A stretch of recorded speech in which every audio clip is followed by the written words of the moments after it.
मदनपुर गांव में मालती और सुदर्शन दोनों अपना जीवन यापन करते रहते हैं। मालती और सुदर्शन के शादी के 10 साल हो गए रहते हैं। उन्हें कोई संतान नहीं हुआ रहता है। दोनों हमेशा सोचते हैं कि जब हम लोगों का संतान होगा तो हम उसे खूब पढ़ाएंगे, खूब लिखाएंगे और बहुत बड़ा आदमी बनाएंगे। दोनों संतान प्राप्ति के लिए सभी धामों की यात्रा करते हैं। हर धाम में जाकर के ईश्वर से एक पुत्र या पुत्री मांगते हैं। सभी धामों के यात्रा के बाद, पूजा पाठ के बाद उन्हें एक पुत्र रत्न की प्राप्ति होती है। वह बहुत खुश होते हैं और ईश्वर की महिमा का गुण गाते हुए अपने उस संतान का पालन पोषण करना शुरू कर देते हैं। वह अपने जान से भी बढ़कर के उस लड़के को मानते हैं। धीरे धीरे धीरे धीरे लड़का बड़ा होता है। लड़का पढ़ने में बहुत तेज होता है।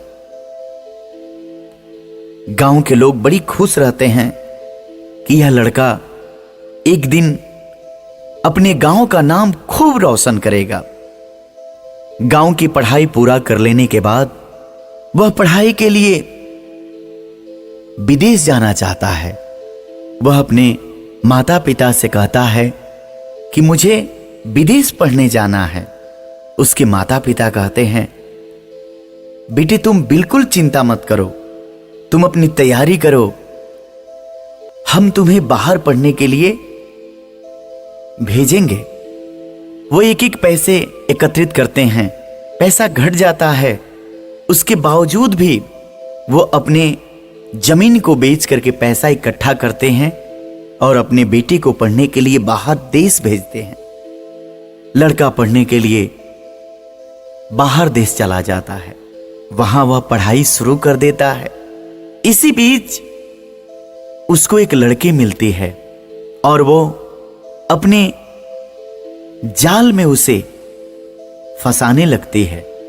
लड़का तो पहले उसके जाल में नहीं फंसता है, मगर धीरे धीरे धीरे धीरे वो इस लड़के को अपने जाल में फंसा लेती है।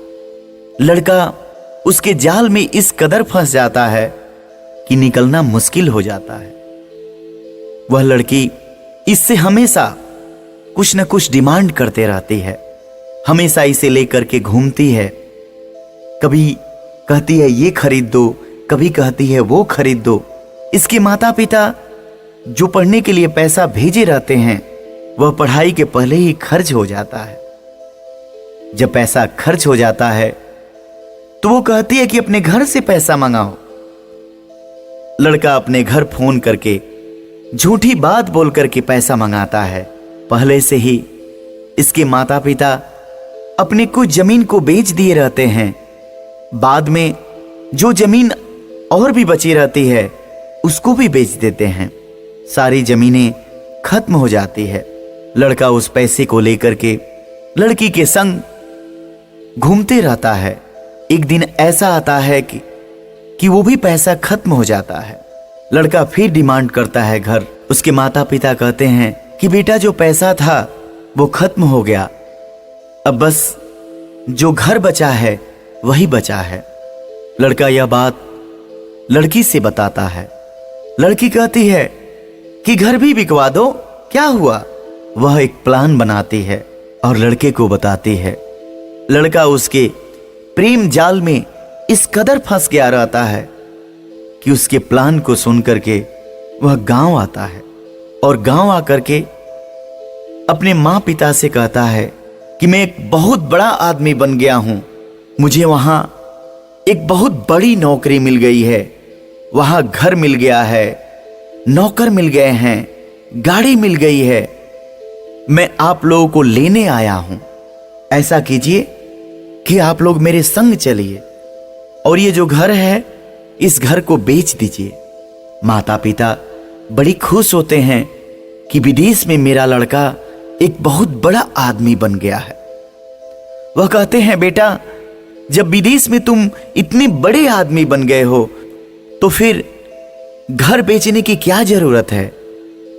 तुम वहां खुशी से रहो, ये घर यहां रहेगा। जब तुम आओगे तो इसी घर में न रहोगे? लड़का कहता है कि नहीं, घर बेच दीजिए और मेरे संग आप लोग चलिए, आप लोग भी वहीं रहिएगा। माता पिता बेटे की बात में आकर के घर बेच देते हैं। लड़का उस पैसे को ले लेता है और अपने माता पिता को लेकर के एयरपोर्ट की तरफ चल देता है।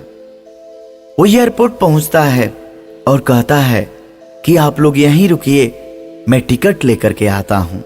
वह एयरपोर्ट के भीतर जाता है और वहां से फ्लाइट पकड़ करके अपने माता पिता को छोड़ करके विदेश चला जाता है। उसके माता पिता बाहर परेशान हैं। वह गेट के पास जाते हैं और वॉचमैन से पूछते हैं कि मेरा बेटा बहुत देर पहले भीतर गया टिकट लाने के लिए और अभी तक वापस नहीं आया। कृपया आप मेरे बेटे को भेजिए ना। बार बार यही बात वॉचमैन से दोनों कहते हैं। वॉचमैन परेशान होकर के उनके बेटे का नाम पूछ करके भीतर जाकर के पता करता है और फिर आकर के बताता है कि आपका बेटा तो जहां जाना था फ्लाइट पकड़ करके चला गया। दोनों सोच में पड़ जाते हैं और फिर एक दूसरे को देख करके रोने लगते हैं। फिर उनको यकीन नहीं होता है। कुछ देर और इंतजार करते हैं। रात वहीं बीत जाती है मगर उनका लड़का बाहर नहीं आता है। बाहर कैसे आए? वो तो वहां से फ्लाइट पकड़ करके विदेश चला गया रहता है। दोनों वापस आते हैं उसी गांव में और जो गांव में उनका घर खरीदा रहता है उससे हाथ जोड़ करके प्रार्थना करते हैं कि कृपया कुछ दिन इसी घर में रहने दीजिए, इसलिए क्योंकि बाहर से अगर मेरा बेटा आएगा तो फिर वो हम दोनों को कहां खोजेगा। जो घर खरीदा रहता है वह बहुत सज्जन आदमी रहता है। वह दोनों को अपने घर में ही रहने देता है।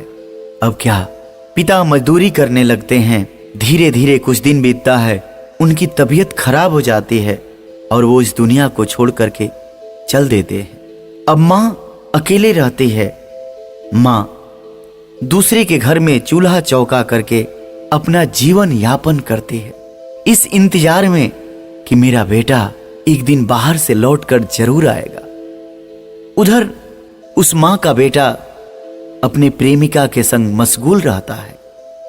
धीरे धीरे घर बेच करके जो पैसा ले गया रहता है वो भी खत्म हो जाता है और जब पैसा खत्म हो जाता है उसकी प्रेमिका को लगता है कि अब इसका तो सब कुछ खत्म हो गया, तो फिर उसको वो छोड़ देती है।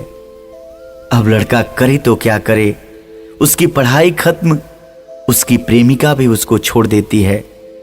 वह लड़का मायूस होकर के अपने गांव लौट कर आता है।